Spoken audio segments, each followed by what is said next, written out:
agaliwo muganda waffe okuva eri Bushenyi amanyiddwa nga Pathy Mbabazi eyawambibwa oba yakwatibwa gavumenti ya General Museveni ne basajja be nga bamulanga ogw'okwogera amazima ku General Museveni olwali asimbiddwa mu maaso akomezeddwa mu maaso g'omulamuzi wali mu kkooti y'e Bushenyi ng'ensonga eriwo nti lwaki yayogera amazima ku General Museveni. Jjukira General Museveni omwezi nga gutandika ogw'okusatu guno yagenda e Bushenyi eyo alanga ensonga eyamutwalayo mbu yagenza kulambula PDM simanya enkulaakulana naye ng'agenda okulambula abantu abalina bizinesi z'akakadde akamu wabula nga yakozesezza 300 million okugenda okulambula 1 million. Ati omwana muwala ono wa National Platform n'avaayo n'abuuza ebibuuzo bingi naye General Museveni asimanyi lwaki okola ebintu bino n'omala ensimbi y'omusolo obukadde 3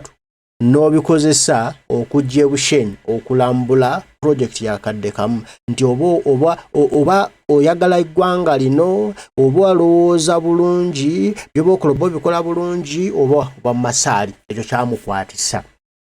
era ne kimuteekesa ku alimanda paka olunaku olwaleero.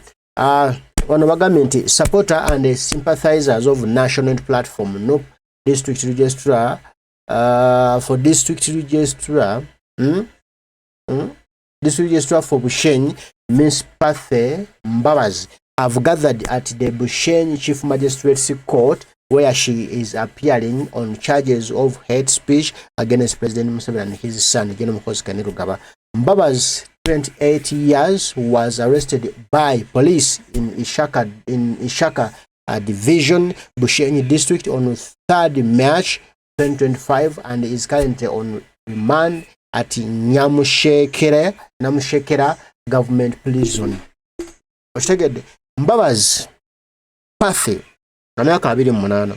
ono register National Platform bitundu ebyo Bushenyi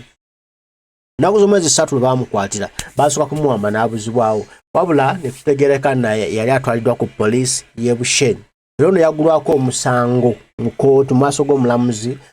mu kkooti y'e Bushenyi era omulamuzi n'amusindika ku alimanda eyo gyali mu Nyamushekera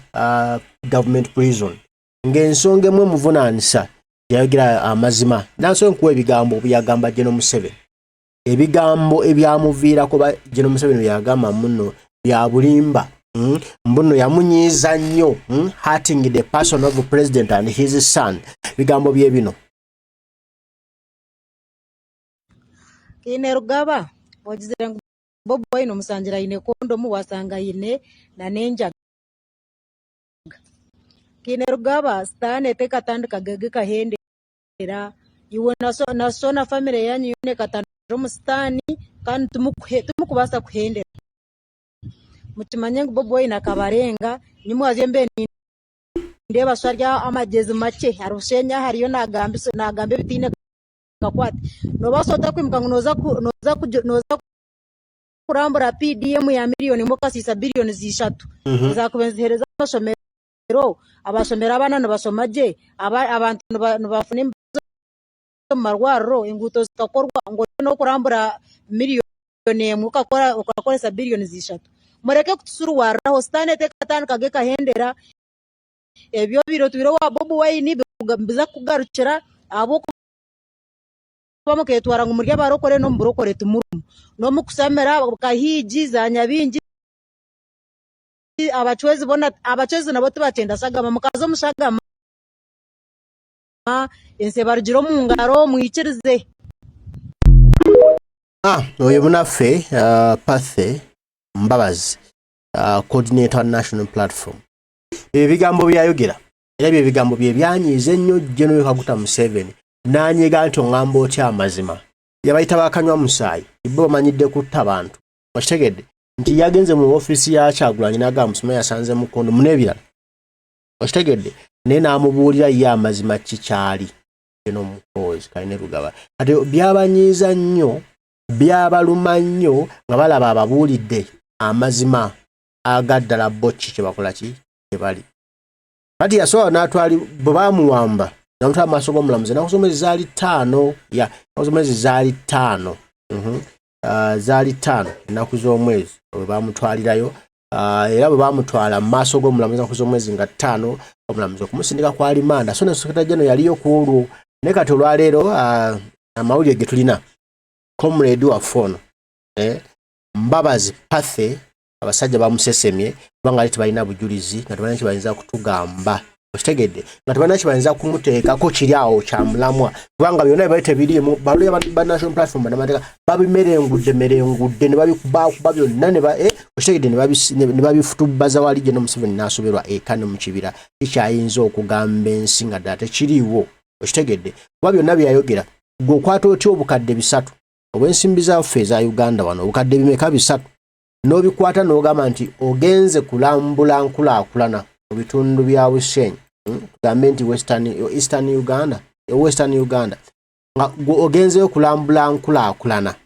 eri mu bitundu ebyo naye ng'enkulaakulana gy'olambula eri mu bitundu ebyo agannyabo teri yakakadde kamu okitegedde ng'abantu balina business oba balina project yakakadde kamu gwetaddemu obukadde 3 kugenda kulambula just business kati timanyi oba olowooza bulungi okitegedde so yono muganda waffe Pathy kyonna nga pronunciationinga mama akomyewo abasajja bamusesemi bamutadde era njagala mukubwemu just 1-2 otegere ebigambo nti no ddala tumulina muganda waffe akomyewo bulungi Musibe waffe nze amwina people power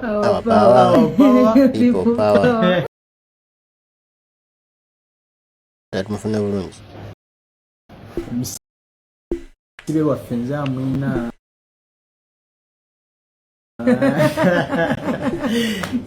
people power our power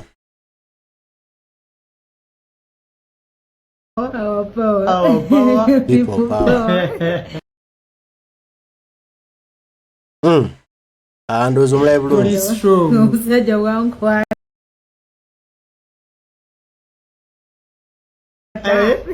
naye kyali strong steady solido akyali steady kya muwendo nnyo kizaamu amaanyi kyasani teri my president Bobby awulire We want to thank God. Kali ndowooza ebyo biwulidde bulungi muganda waffe bamutadde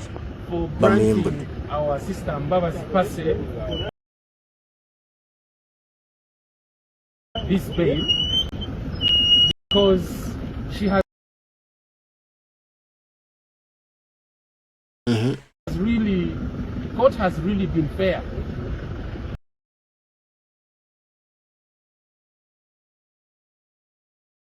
And we always see these things happen. Kali ndowooza okitegedde gyasi mbadde nakugamba nti muganda waffe bamaze ne bamuyimbudde Pathy Mbabazi ebigambo biri bye yayogera ng'agamba General Museveni nti kya buswavu omukulembeze w'eggwanga n'okwata miliyoni 3 obukadde 3 ng'ogenda kulambula project yakadde kamu lwaki obukadde bwe 3 tobukutte n'ogenda n'okola amasomero agamu Western Uganda ne gabeera ga mulembe lwaki tobukutte n'ogenda obuteeka mu malwaliro geyo ne gabeera bulungi lwaki tobukutte abaana beyo ne batandikawo n'obawa obulamu obujja ng'okola enguudo ennungi kuba n'atambulira n'ogenda okwata obukadde 3 ng'omuntu n'obwokya just mu mafuta na transport nagganga gy'otambula nayo naye ng'ogenda kulambula kakadde kamu ekibalo kyo mbasi kitegeera ekibalo kyo n'ogamba njagaliza nnyo bannayuganda mbaagala nnyo beebuuzo bye yali amubuuza okitegedde n'abagamba nti Kyagulanyi yabaleka dda okitegedde ng'abagamba nti bo bakozi ba bikolobero bakanywa musaayi tebasobola kukyuka tebalikyuka bo bwe batyo bwe bali era bannayuganda bategera nti bali bakanywa musaayi bakozi ba bikolobero babbi basiba abantu nti beesiba ku bacwezi mu bacwezi abacwezi tebakolanga ku bikolobero nedda abacwezi ba mirembe nnyo baali baddembe nnyo bakolanga ku bikolobero nga no bakola n'ekyo byabanyiga byabaluma ne batabukulira obonaga oba nange n'ab'omu Western batutegedde nti tuli bwe tuti ati nga bwagira Kyagulanyi nedda basalawo bamukolako efujjo bamukolako ne mukama w'amaanyi twali ateereddwa akomyewo era kati ali abutaala akati ataganyiza kinsasezza agambe nti I'm still strong. My president is Kyagulanyi Ssentamu Robert Botwen. Tewali kirala. Ekyo kakinzizaamu amaanyi ne manya nti General Museveni atawanira bwere. Nga president bwe yamugambye gy'okumukwata abaana, gy'okumubalaga emmundu, gy'okumubateeka mu communicado, oyongera bawa bidiyo, oyongera bawa law. Hey, wait for your day, General Museveni. It's coming soon and soon.